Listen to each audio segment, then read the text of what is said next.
The rag felt useless in her trembling hand, catching nothing of the ancient chill that clung to the nursery. Alara wasn't supposed to be here, not at midnight, not when the Lord was in mourning.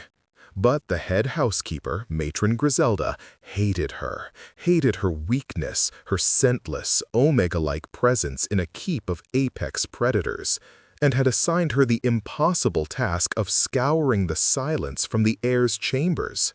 It was a cruel joke. The silence was the one thing no one could scour. It was absolute. The babe, now 3 months old, had never cried.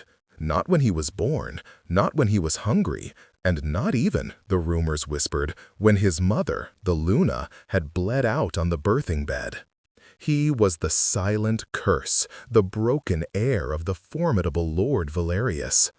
Alara polished the silver handle of a drawer, her reflection looking back at her, a pale, haunted thing. She glanced at the cradle. The babe, Cyrus, was awake. He was always awake. His eyes, the same piercing ice blue as his father's, were fixed on her.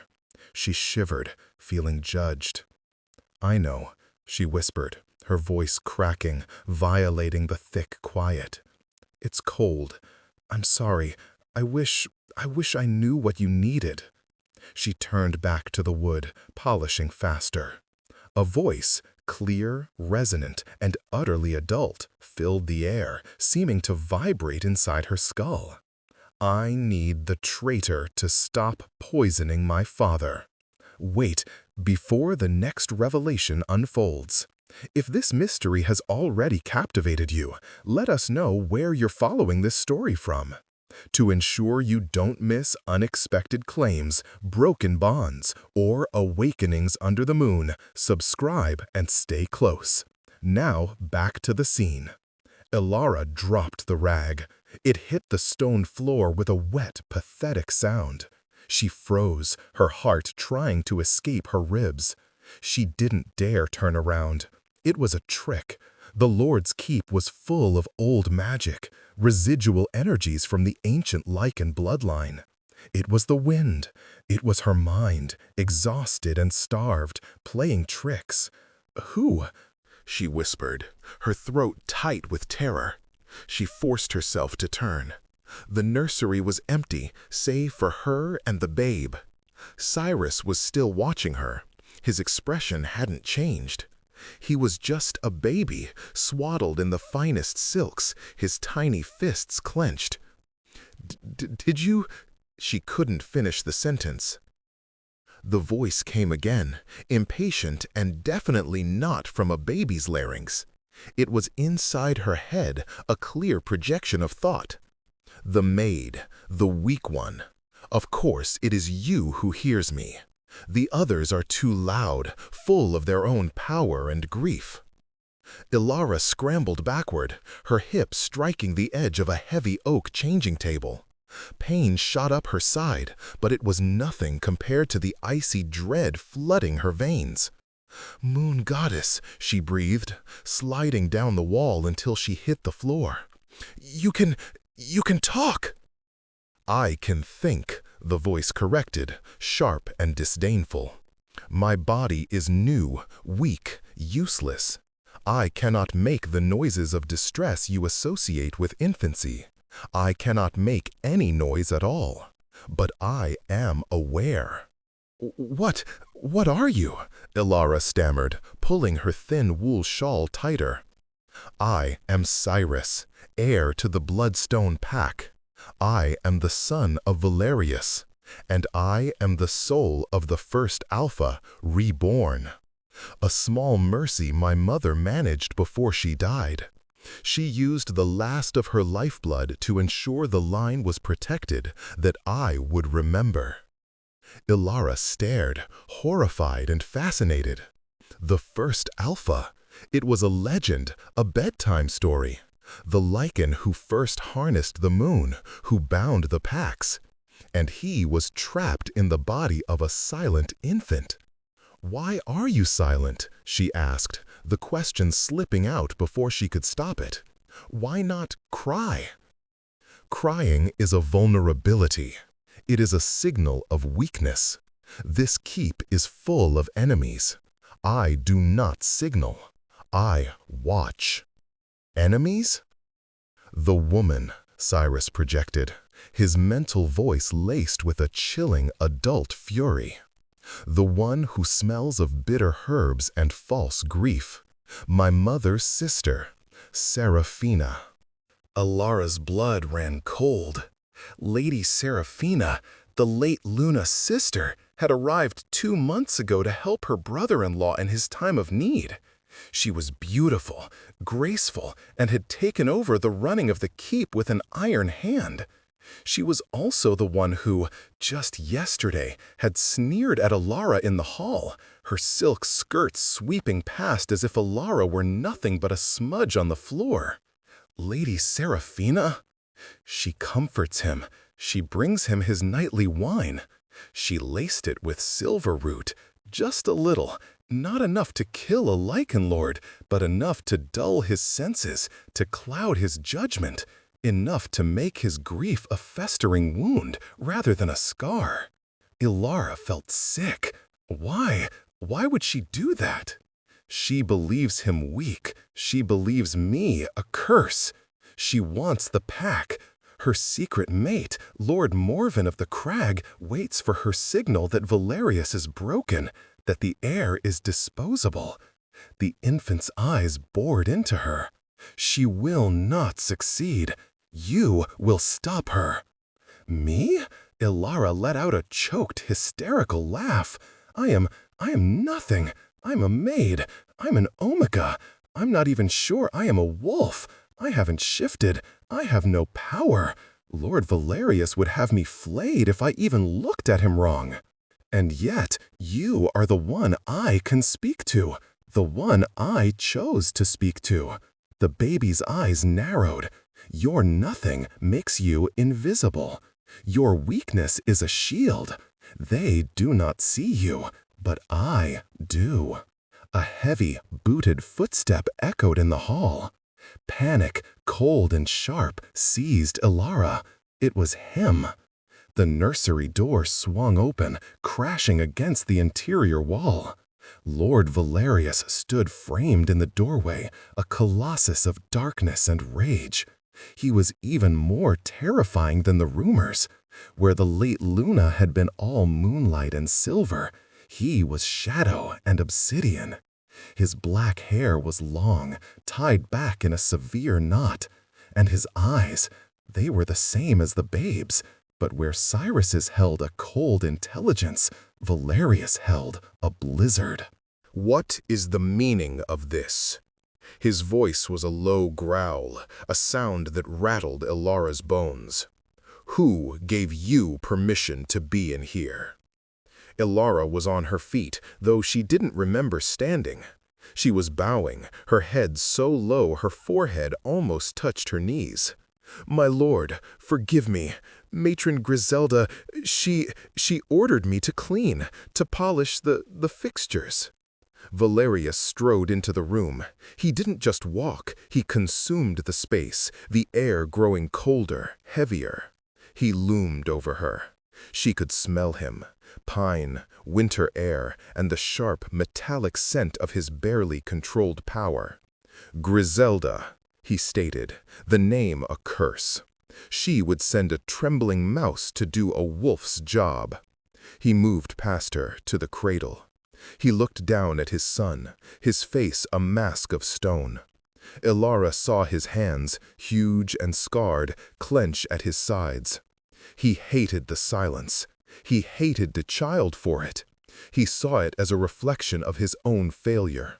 The failure to protect his wife. The failure to produce a strong heir. Leave it, he commanded. My lord, Ilara whispered, still bowed. The polishing. Leave it. Get out. She practically sobbed in relief. Yes, my lord. Thank you, my lord.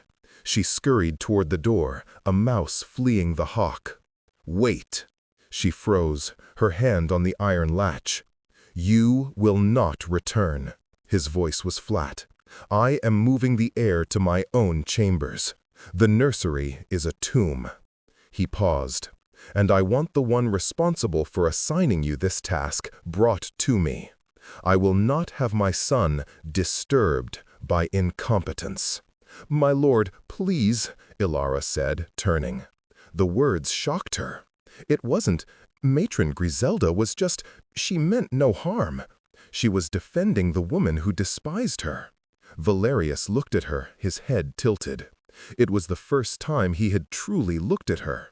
His gaze was so intense it was like a physical weight. He scanned her, from her worn leather shoes to her frayed collar to the wild, terrified pulse beating in her throat. "You defend her?" he asked, a note of genuine, cold curiosity in his voice. "The matron who works the lowest-ranking Omega past exhaustion? The one who assigns you, a scentless whelp, to the chamber of the Lord's heir in the dead of night?" Ilara had no answer. She just stared, trapped in the glacier of his gaze. "You are a strange creature," he murmured. He looked back at the cradle. "He, at least, does not flinch from you. Perhaps you are both broken things." He turned his back on her. "Get out, and tell Griselda she is on probation. Her next mistake will be her last. Tell her I said you spoke well on her behalf. Let her wonder why." "Yes, my lord." Ilara fled. She ran down the cold corridors, her heart pounding a frantic rhythm against the chilling adult voice still echoing in her head. "You will stop her." The next few days were a blur of terror and confusion. True to his word, Lord Valerius had moved the heir's cradle into his own fortress-like chambers, which were connected to the late Luna's rooms. Ilara was summarily and very publicly reassigned by a furious matron Griselda to the worst, most grueling tasks: scouring the great hall fireplace, scrubbing the kitchen floors, assisting the kennelmen. Griselda was baffled by the Lord's reaction. Ilara had not been punished, she had, and Ilara had defended her? It made no sense. The matron watched Ilara with a new, suspicious resentment. Ilara was now more isolated than ever. But the isolation was not total. She was hauling a bucket of swill for the hounds, her arms aching, when the voice returned, fainter this time, strained. "She is speeding up." Ilara stumbled, sloshing foul-smelling liquid over her boots. "Cyrus, where? How?" "He moved me, but he did not move my prison. I am still here. My father, he does not look at me. He works at his desk. He drinks the wine Seraphina brings. He is fading." "What do I do?" Ilara whispered, hiding in the shadows of the kennels. The hounds, massive lycan hounds, whined and paced, sensing her distress. "The study, tonight, after the changing of the guard, he will be in his cups. You will switch the wine." "Switch it with what? It'll be seen. Lady Seraphina watches everything." "Use your weakness," the babe's ancient mind advised. "Be a mouse, a clumsy, stupid mouse." Ilara's heart was a cold stone. He was asking the impossible. But when she remembered the look in Lord Valerius's eyes, not the anger, but the profound, echoing emptiness, she knew she had to try. That night, Ilara did not go to her tiny cot in the servants' attic. She stole a cleaning bucket and a fresh rag, her only passport into the domains of the pack elite. She waited in a dark alcove, her knees knocking, until the two guards at the end of the Lord's corridor finished their round and were replaced. The new guards were gossiping, their voices low. "He looks worse every day. Grieving, it'll pass. Or it'll kill him. And that silent babe, a curse, I tell you." Ilara slipped past them, a shadow among shadows. The door to the Lord's study was ajar. She heard movement inside. This was it. She pushed the door open, her hand shaking so violently she could barely control it. Lady Seraphina was inside, standing near the great oak desk. Lord Valerius was slumped in his chair, his head in his hands. A decanter of deep red wine and a single goblet were on the desk. "Oh, Valerius," Seraphina was saying, her voice like honeyed poison. "You must drink. It will help you sleep. Lyra would have wanted you to rest." She would have wanted. Valerius's voice was thick, slurred. She would have wanted our son to cry? "Hush, hush," Seraphina soothed, pouring a full measure. "The babe is unwell. We will deal with him, but first you must keep your strength." Ilara took a deep breath. Be a clumsy mouse. She tripped into the room, sending the cleaning bucket clattering across the stone floor. Water and lye soap splashed everywhere, soaking the edge of a priceless tundran rug. "You!" Seraphina shrieked, whirling around, her beautiful face contorted in rage. "You stupid, worthless girl! What are you doing?" Ilara was already babbling, her eyes wide with manufactured terror. "My lady, my lord, forgive me. Matron Griselda, she said the soot, the fireplace. I tripped, my lady. I'm so sorry." Valerius looked up, his eyes unfocused, clouded by the silver root and his own despair. He barely seemed to register her. "Get out!" Seraphina snarled. "Get out of my sight! You are filth." "Yes, my lady, at once." Ilara scrambled to grab the bucket, but fumbled it. She lunged for it, and in a move that was either inspired or suicidal, her elbow connected with the desk.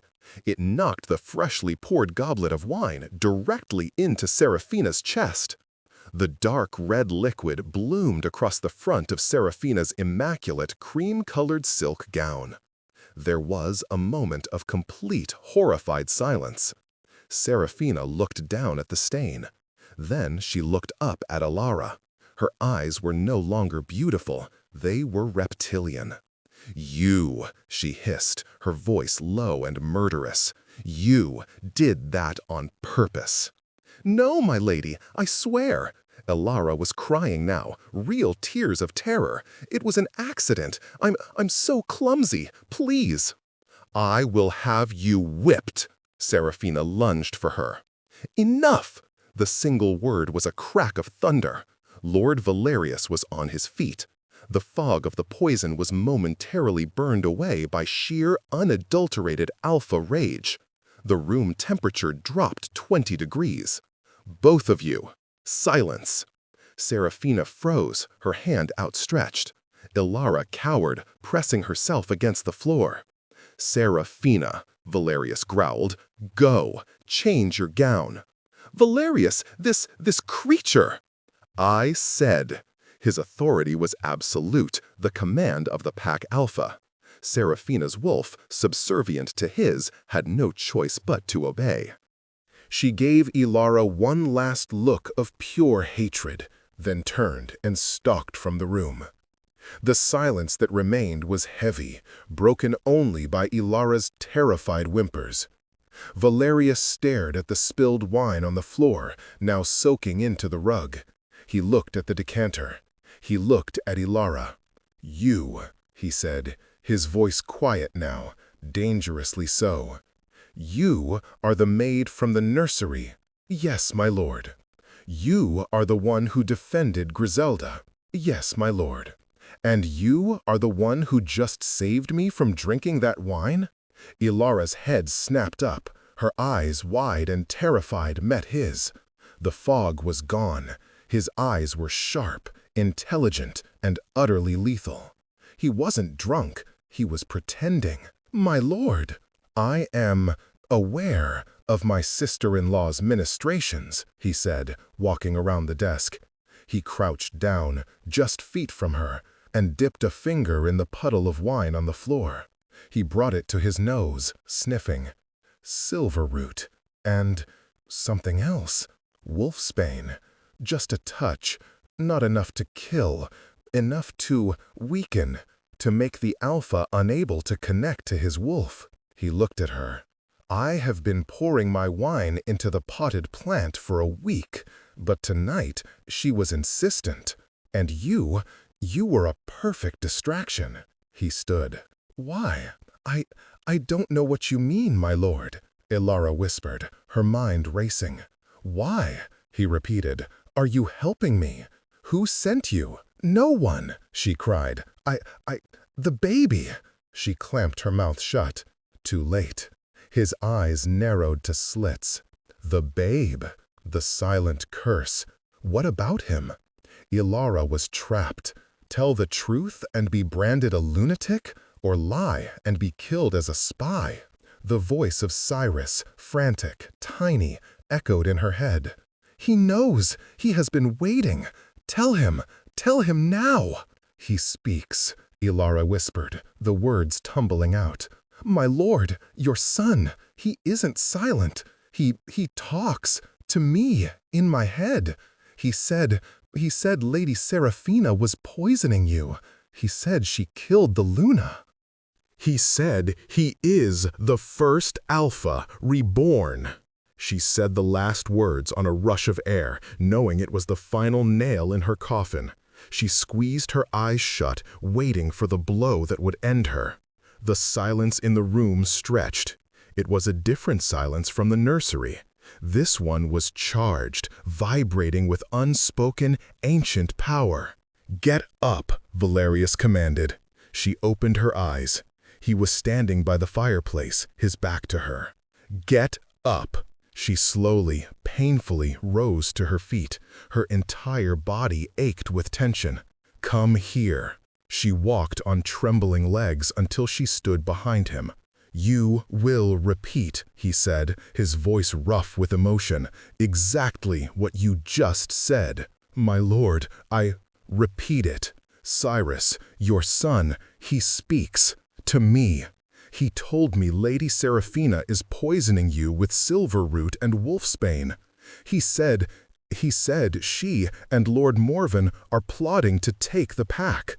He said she was responsible for the Luna's death." Valerius's shoulders tensed, the muscles in his back bunching as if preparing for a fight.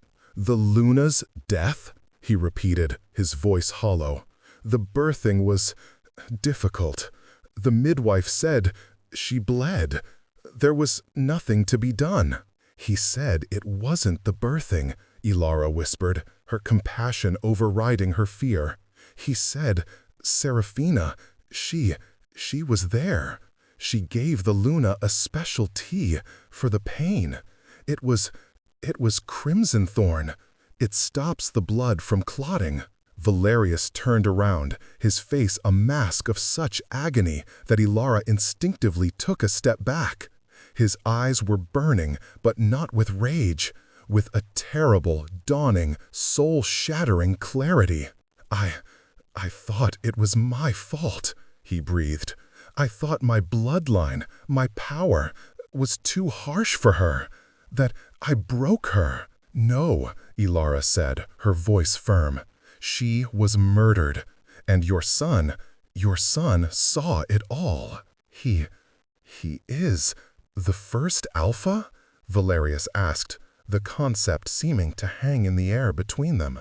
He said the Luna used her last breath to put a protection on him, to make him remember, so he could protect you." Valerius stared at her, his gaze stripping her bare. "And why you? Why does he speak to a maid? Forgive me, a nobody?" He said my weakness is a shield, that I am nothing, and that makes me invisible. He said the others are too loud. Valerius ran a hand over his face. Too loud. Yes, my grief, my rage. I have been deafening. He looked past her, toward the chambers where his son now slept. He has been trying to tell me, and I have not been listening. He looked at Alara, his gaze softening, just a fraction. You listened. I hear things others don't, sometimes, Alara admitted. The wind in the stones, the feelings of the hounds. I just thought I was strange. Strange, Valerius murmured. Or something more. He stepped closer to her, his height and breath still intimidating, but the killing edge was gone. Ilara, that is your name, isn't it? She nodded. Stunned, he knew it. Ilara, you have just declared war on my sister-in-law. You have accused her of regicide. You do realize that if you are wrong, or even if you are right and she finds out, you are dead. I know, she whispered. Good. He walked to the door and shut it, throwing the heavy iron bolt. The sound echoed in the quiet room. He turned back to her, his eyes blazing with a new, terrifying purpose. Then, the time for pretense is over. We have work to do. You, Ilara, are no longer a maid. You are my son's voice. My lord? First, he said, we need proof. Proof that will hold in front of the entire pack. And I know exactly how to get it. He went to his desk, but not for the wine. He pulled out a map of the keep. Serafina is meticulous. She is also arrogant. She keeps records. A hidden study, her mother's old rooms. They are warded, but not against you. Me? Why not? Because, Valerius said, a grim smile touching his lips for the first time. The wards are designed to keep out power. You have none. You will slip right through them. You are the mouse, Ilara, but you are my mouse. And you are going to steal the hawk's secrets. The plan was simple and insane. Valerius would summon Serafina. He would accuse her, not of murder, but of incompetence, of overstepping her bounds, of ruining his carpets, of upsetting his staff. He would create a scene, a loud, alpha-driven distraction. It will infuriate her, Valerius explained, his voice low and urgent, his finger tracing a path on the map. Her arrogance is her weakness. She will be so focused on my perceived ingratitude that she won't feel the shift in the wards. And me? Ilara asked, her throat dry. You will go here, he pointed, the old tower. Her mother was a dabbler in the dark arts. Serafina inherited her tastes. The entrance is behind the tapestry of the first hunt. You will have 10 minutes, at most. Look for a ledger, a diary, any correspondence with Lord Morven, anything. And if her guards? They won't be there. They will be with her as she tries to prove her authority over me. I will make this very public. He looked at her, his gaze heavy. Be fast. Be invisible. Be weak. Ilara nodded, her body thrumming with a fear so potent it almost felt like courage. It happened just after dawn. Valerius, in a display of magnificent feigned rage, bellowed for Serafina in the great hall. Ilara, dressed in her simple maid's uniform, was already slipping through the servants' passages, her heart in her mouth. She reached the old tower. The tapestry was ancient, depicting a brutal lycan hunt. Ilara's hands, raw from lie, fumbled for the latch. She found it. A narrow, dark passage opened up. I am the mouse, she thought, and slipped inside. The rooms were vile. They smelled of bitter herbs, old blood, and something metallic. Dark symbols were painted on the floor. Ilara ignored them, her eyes scanning for a desk, a book. There, in the corner, a small, unassuming writing desk. She hurried over. It was locked. "No, no," she whispered. She pulled at the drawer. It held fast. "Cyrus, what do I do?" This time, there was no voice. She was too far. She was alone. "Use your weakness." She wasn't strong. She couldn't break it, but she was small. She got on the floor, looking under the desk. Nothing. She felt along the back. A small, almost invisible seam in the wood, a hidden catch. Her small, slender fingers, accustomed to finding tiny imperfections in her cleaning, worked at it. A click. The top of the desk popped open. It was a false compartment. Inside lay a slim, leather-bound book. Ilara's hands shook as she opened it. It was a ledger, but not of household expenses, of ingredients. Silver root, wolf's bane, crimson thorn, and next to them, dates. The date of the Luna's death. Crimson thorn, full dose, effective. The dates Valerius drank his wine. Silver root, half measure, clouding his judgment. He is weak. And then the letters, bundles of them tied with black ribbon. From Lord Morven. "My dearest, cruelest heart," one began. "The Alpha is weakening. The pack is restless. Soon, my love, soon, you will be Luna, and I will be your lord. The silent babe will be a tragic accident." Ilara grabbed the ledger and as many letters as she could, stuffing them into the bodice of her dress. A shout echoed from below. The distraction was over. She fled. She ran, her feet silent, her breath burning in her lungs. She burst out of the tapestry, resetting the latch, just as she heard the heavy tread of guards in the main hall. She didn't head for the great hall.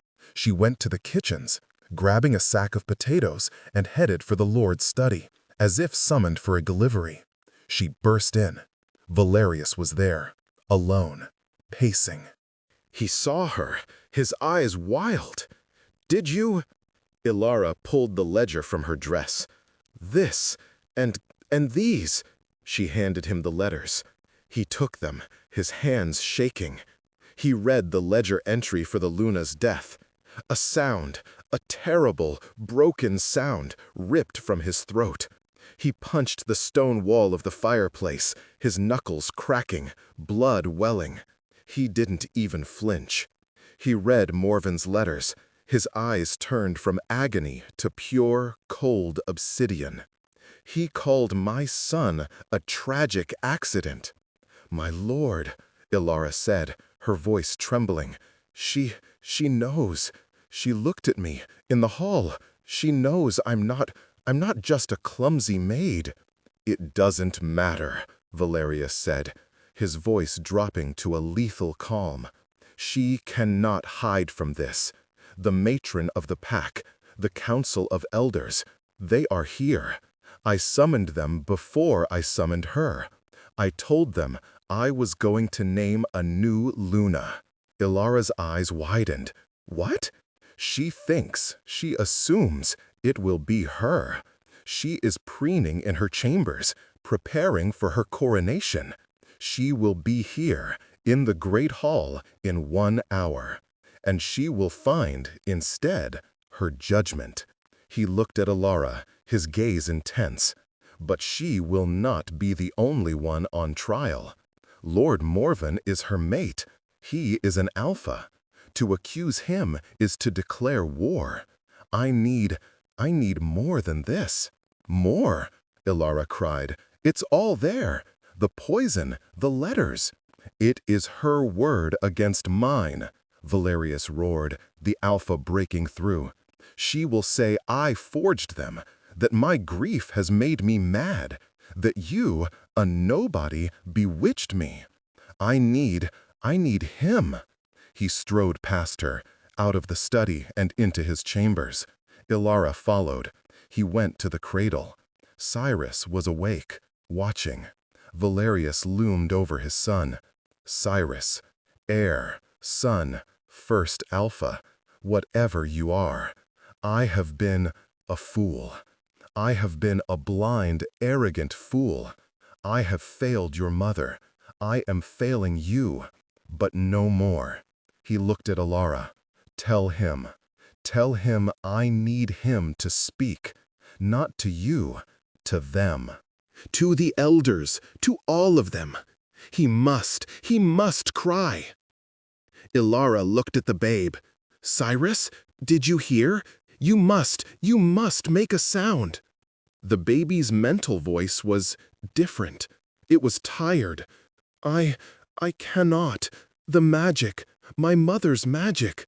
It was for remembering, not for doing. My body is weak." Ilara relayed the message, her voice breaking. He can't, my lord. He's just a baby." Valerius's face crumpled. He had banked everything on this, on the miracle, and it was failing. Then, we are lost," he whispered.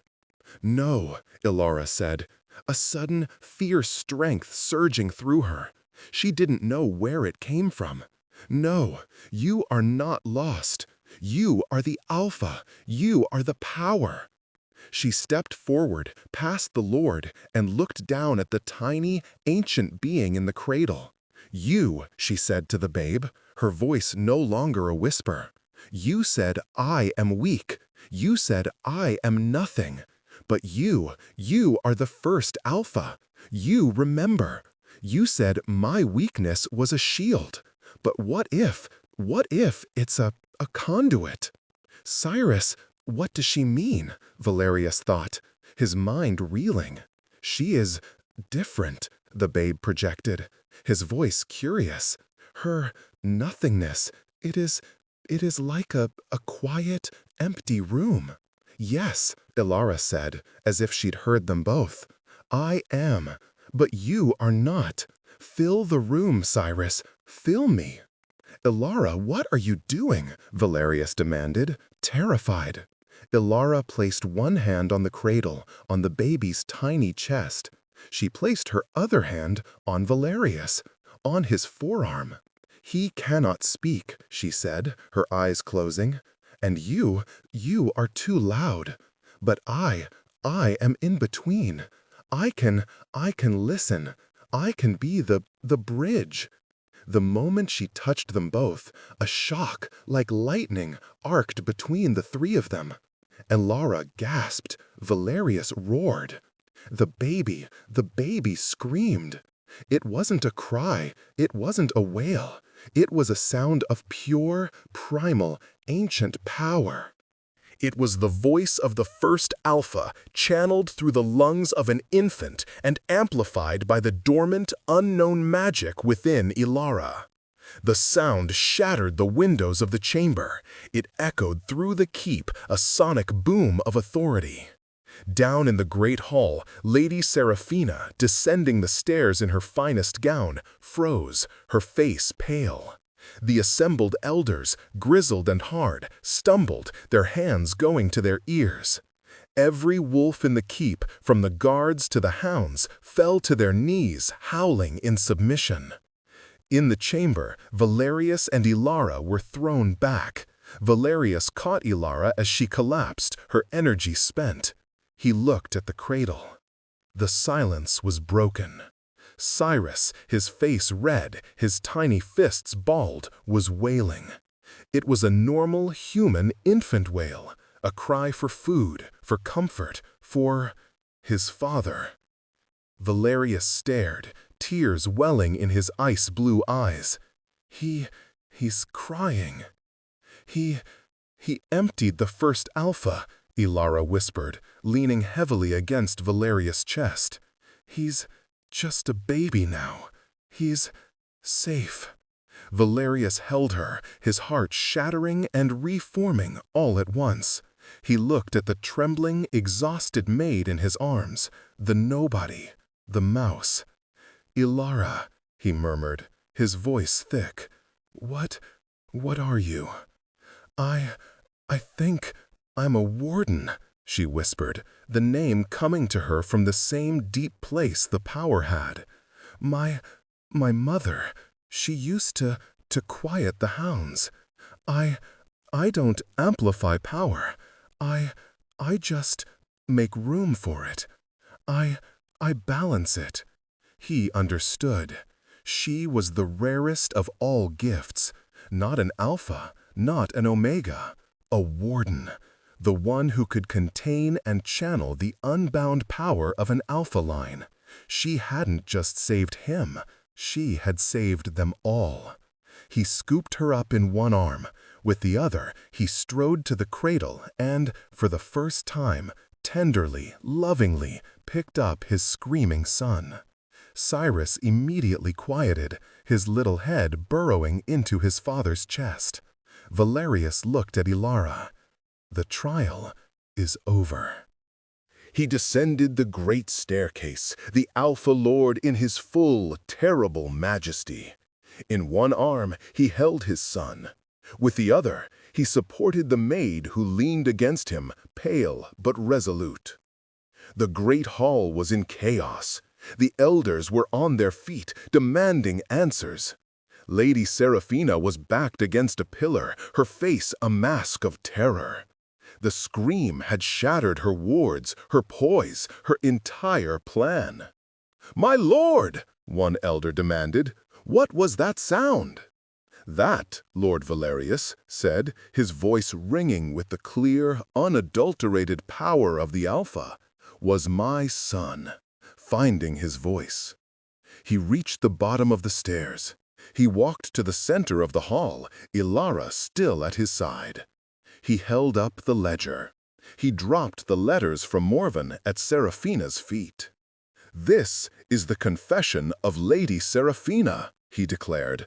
"She has been poisoning me, weakening my hold on my wolf."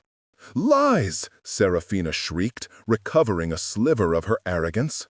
"He is mad, grief-stricken, and that whore has bewitched him. Caesar, she is a witch." "She is under my protection," Valerius growled, "and her magic is far more honest than yours. You stand accused, Seraphina, of attempting to murder your Alpha, and of succeeding in murdering your Luna." A collective gasp filled the hall. Seraphina's blood drained from her face. "You have no proof," she hissed. "I have the proof of my son," Valerius roared. "The babe you called a curse, the one you planned to have a tragic accident." He turned to the elders. Lord Morven was her secret mate. They planned to rule this pack over my grave and my son's. The elders looked from the ledger to the letters to the furious Alpha. It was damning. "It is a great-grandfather's word," Seraphina spat, one last desperate attempt. "The child, it is possessed. It is not Cyrus. I was trying to save you from it." Valerius smiled. It was a terrifying sight. It was, but he is gone. The first Alpha has done his duty. He has left me with my son. He looked down at Cyrus, who was now awake, his eyes clear and normal, just a baby. "And he and I have much to discuss," Valerius said. He looked at the guards. "Seize her. Take her to the dungeons. Send a war party to Lord Morvan's crag. Tell him his claim has been answered." As Seraphina was dragged away, screaming curses, the hall fell silent. All eyes were on the Lord, the maid, and the child. Valerius looked at his pack. He looked at the elders. There have been changes. The time for cold grief is over. The time for rebuilding has begun. He looked down at Ilara. She was barely standing, her power utterly spent. But she was watching him. Her eyes, not with fear, not anymore, with understanding. He turned and walked away from the prying eyes, carrying his son and supporting the woman who had saved them both. He brought her not to the dungeons, not to the servants' quarters, but to the late Luna's chambers, the rooms that had been sealed. He pushed the door open. They were bright, airy rooms filled with moonlight. "My lord, I cannot," Elara whispered. This is the Luna's room." "My wife is gone," Valerius said, his voice thick with a grief that was finally clean. She gave her life to save our son, and you gave him a voice. You gave me my life back." He placed the sleeping Cyrus back in his cradle, which he had moved back to the nursery, now connected to these rooms. The silence was peaceful. He turned to Elara. She stood, small and exhausted, in the center of the vast, beautiful room. "Elara," he said, walking to her. He didn't loom, he just approached. "You are no maid. You are a warden, a gift to this pack." I am just Elara," she whispered, her eyes drooping with fatigue. "Yes," he said, a small, genuine smile touching his lips. He reached out and, with a gentleness that shattered her, he brushed a stray lock of hair from her face. His calloused fingers were warm against her skin. "You are, and I believe that is more than enough." She swayed, and he caught her, lifting her as easily as he had his son. He carried her to a soft chaise lounge by the window, which overlooked the moonlit forest. He laid her down and covered her with a thick fur blanket. "Rest," he commanded, but it was not an alpha's order. It was a plea. "Rest, Elara. You have scoured the silence." She was asleep before he finished the sentence. Valerius sat in the chair opposite her, his son sleeping peacefully in the next room. He watched her, the mouse, the nobody, the scentless Omega who had, with nothing but her quiet, hidden strength, faced down a traitor and woken up a sleeping lord. He did not know what the future held. He did not know if his pack would survive the coming war with Morven. He did not know if his heart would ever truly heal. But as he sat there, in the quiet, moonlit room, listening to the soft, even breathing of the maid and the occasional healthy snuffle of his son, Valerius, Lord of the Lycans, felt something he had not felt since Lyra's death. He felt hope. He reached out, his hand hovering over hers, not quite touching, but close enough to feel the warmth. "I am listening," he whispered into the quiet. "Thank you for speaking." He would guard her. He would protect her.